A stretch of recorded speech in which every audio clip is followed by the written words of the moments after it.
divorce arises and you or your spouse is a partner or owner in a business, it is imperative to engage an experienced attorney seasoned in negotiating equitable distribution of business interests, which can be one of the most complex and important issues confronted in a divorce. An ownership interest in a business is generally considered a marital asset which is subject to equitable distribution if one of the following two conditions is met. One, if the ownership interest was acquired or purchased during the marriage. In this case, the entire value of the ownership interest is likely subject to equitable distribution.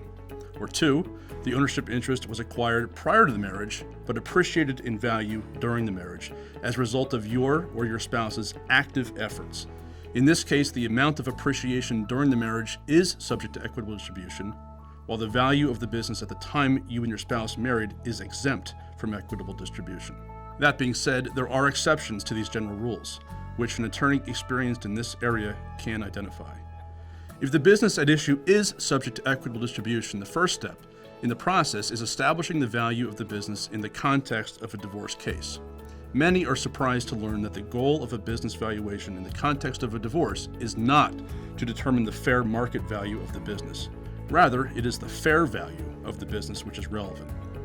Fair market value of a business can be defined as the amount at which the business would be sold between a willing buyer and a willing seller, each having reasonable knowledge of the relevant facts and neither being under any compulsion to buy or sell. In the instance of a divorce, however, the business is not actually being sold to a third party, which is one of the reasons that fair market value is inapplicable. Also, fair market value permits discounting for lack of marketability, which is an inability to attract potential buyers, and lack of control, which is an inability to dictate the operations or decisions of the business. The critical difference between the two is that the fair value method does not discount for lack of marketability or lack of control when valuing a closely held business.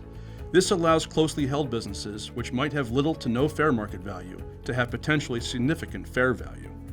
In cases involving a business which is wholly or partially subject to equitable distribution, a forensic accountant is frequently retained to determine the fair value.